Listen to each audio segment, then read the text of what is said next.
Vamos buscar informação agora nos nossos vetores? Então, a gente tem basicamente dois tipos de algoritmos de busca para fazer. A gente tem o sequencial e o algoritmo de busca binária, tá? Vamos trabalhar primeiro um, depois o outro, e aí depois a gente vai fazer uma comparação para poder a gente discutir aí como que vai, qual que é o melhor e em que casos que aplica cada um desses algoritmos, tá certo? Então, primeiro vamos começar pela busca sequencial, que nós já fizemos ela inclusive, né, quando você implementa aquela lista, né, a classe, o objeto lista, quando você vai buscar retornar o índice da lista, você já está pegando exatamente uma busca sequencial. Você está procurando elemento a elemento, tá certo? Não tem jeito. Então aqui a gente tem um vetor, né, para poder a gente trabalhar, que vai de 0 a 9 posições, ou seja, ele tem 10 elementos. A gente tem aqui alguns valores: 31, 16, 45, 87, 37, 99, 21, 43, 10 e 48, tá certo? E a gente vai querer fazer o quê? A pergunta é: faça o algoritmo, né, para encontrar o número 87, a busca sequencial. Como que a gente faz isso? Né? Aqui a gente vai, né, dado o vetor que tem 10 posições, a gente vai fazer a busca elemento a elemento, certo? Então tá aqui, ó. Essa setinha é a posição do meu índice está processando agora para eu poder pegar aí lembra aquele dados, né? Abre colchetes, eu colocava o índice. Então aquele índice é essa setinha vermelha. Então tá aqui, ó. O índice está igual a 0. Então eu falo, olha, o 31, ele é igual ao 87? Não. Então passo para o próximo. 16 é igual a 87? Não. Passo para o próximo. O 45 é igual ao 87? Não, não é. Vou passar para o próximo. Beleza, 87 é igual a 87? É. Então, beleza, eu encontrei. Qual que é o resultado do meu algoritmo? Encontrei, verdadeiro, certo? Esse é o cara. Ele não vai retornar nada além disso. Ele vai retornar o que se é verdadeiro, se ele encontrou, se existe esse cara. Eu não vou retornar o índice, eu não vou retornar nada, né? Esse é a busca aqui que a gente vai fazer, tá ok? E a busca binária, né? Desculpa, vamos falar primeiro como que é a implementação dele, né? Aqui eu vou ter um vetor de 10 posições, vou passar aqui os números, tá certo? Vou falar aqui que o valor procurado é 87 e o índice é -1, tá ok? Eu poderia simplesmente não colocar esse cara se eu fosse implementar ele mesmo. Eu ia pegar simplesmente e ia retornar. Eu posso retornar o -1 se no caso de eu não encontrar. Pode ser uma possibilidade também, se eu quiser, dependendo de como que eu queira trabalhar. Tá bom? Eu faço meu for clássico e igual a 0 e menor do que o tamanho do vetor, né? -1. Aqui -1, porque eu tenho que ir até o 9, então se ele for o índice for já 10, eu não posso enquanto for menor do que o 9, e se eu não achei até o 9, né, posso já sair fora. E mais, tá certo? E aí eu faço se o valor procurado é igual ao vetor do índice, eu retorno, o meu índice vai receber o i aqui, e eu posso retornar esse meu índice, eu posso retornar verdadeiro ou falso, normalmente vai depender de como você vai manipular esse algoritmo, o seu retorno dele, a sua implementação. Normalmente é só, existe ou não, se for um existe ou não existe, verdadeiro e falso. Se não, eu posso retornar o índice para a gente poder fazer aquele retorno mais rápido. Legal? E aí a gente pode trabalhar agora com uma maneira mais eficiente de buscar um elemento. Tá? Só que agora é a condição. A busca binária, ela só vai funcionar única e exclusivamente se o seu vetor ele estiver ordenado. Se o seu vetor não tiver ordenado, meu, não adianta que não vai funcionar. Você não vai conseguir trabalhar com ele de maneira desordenada, tá? Por quê? A gente vai ver agora como é que funciona o algoritmo para vocês entenderem. Ordenei o vetor, o mesmo vetor que eu tinha, só que agora eu ordenei ele, deixei ele bonitinho. Então tá 10, 16, 21, 31, 37, 43, 45, 48, 87 e 99. Veja que o 87 que a gente estava procurando agora é a penúltima posição, ele está na penúltima posição do nosso vetor. Se fosse numa busca sequencial, a gente não teria percorrido somente 4 vezes o nosso vetor.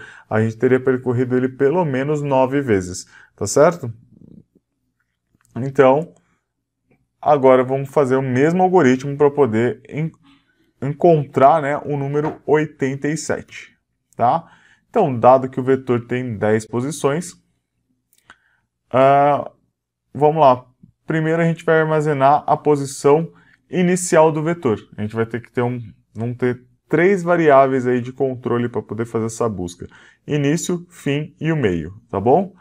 Vamos falar que o fim é o 9, tá certo? E aí eu vou fazer o quê?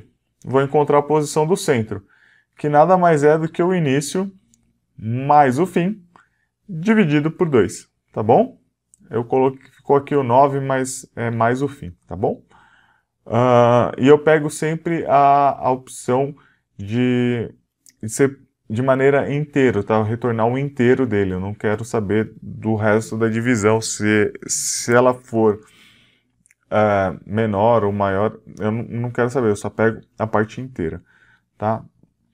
E aí eu pego aqui o centro, a posição central, eu vou lá e comparo com o valor procurado. Caso encontrado, eu vou retornar a posição. Se não, caso o valor procurado seja maior, né, eu vou fazer com que o meu início seja o centro mais 1. Por que o centro mais 1? Porque não adianta, eu já olhei o centro, não preciso mais olhar ele, tenho que olhar a partir dele, certo? Se ele for menor do que a minha posição central, eu vou fazer com que o centro, né, que o fim seja o centro menos 1, ok? Então vamos lá.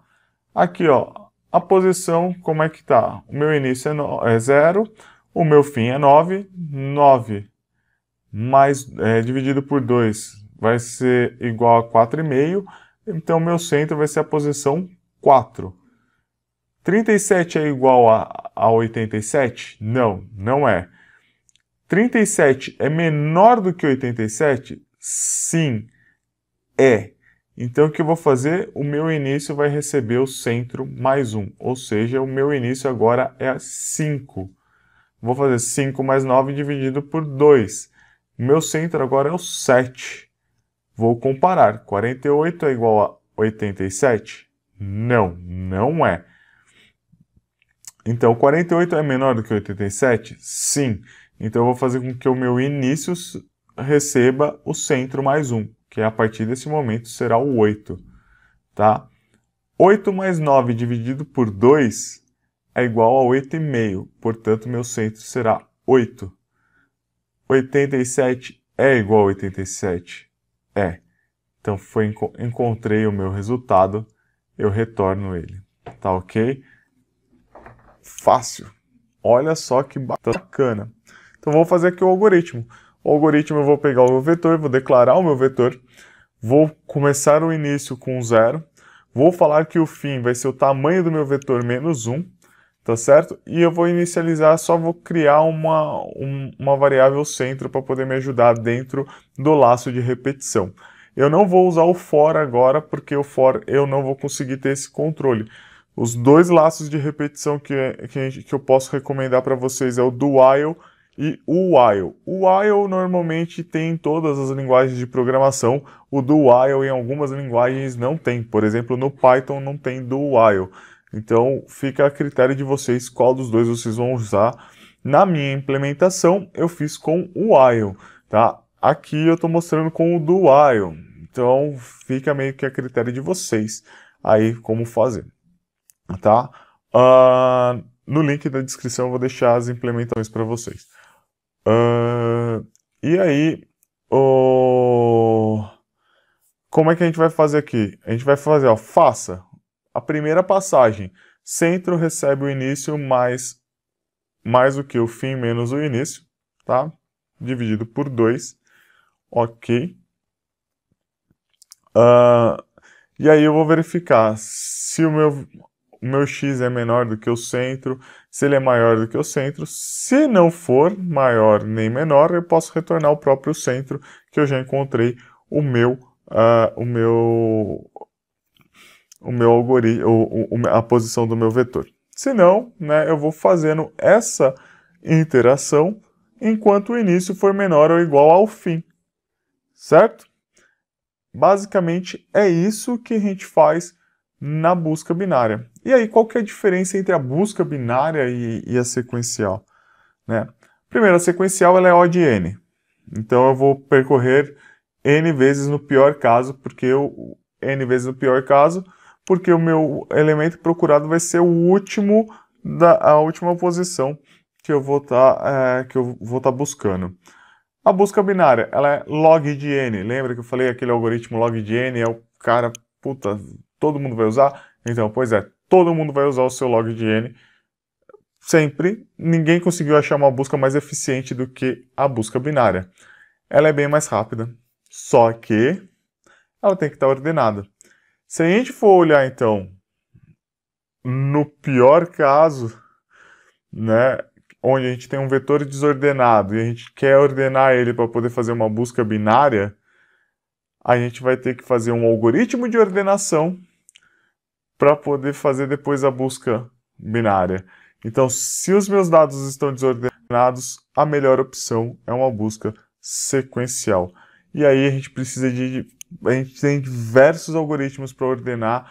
A gente tem desde os piores casos, que são os algoritmos n quadrado, até os melhores casos, onde são os algoritmos de n log n. A gente vai ver todos eles, mas na próxima semana, quando eu sair aqui, só a parte de estrutura, só a parte de algoritmos de ordenação, para a gente poder fechar aí a semana, a próxima semana, com a parte de estrutura de dados do nosso curso. Beleza? Então, até semana que vem. E não esqueçam, implementem esses caras. Eu não vou fazer aqui agora não, vai ficar de exercício para vocês. Aquele abraço, valeu!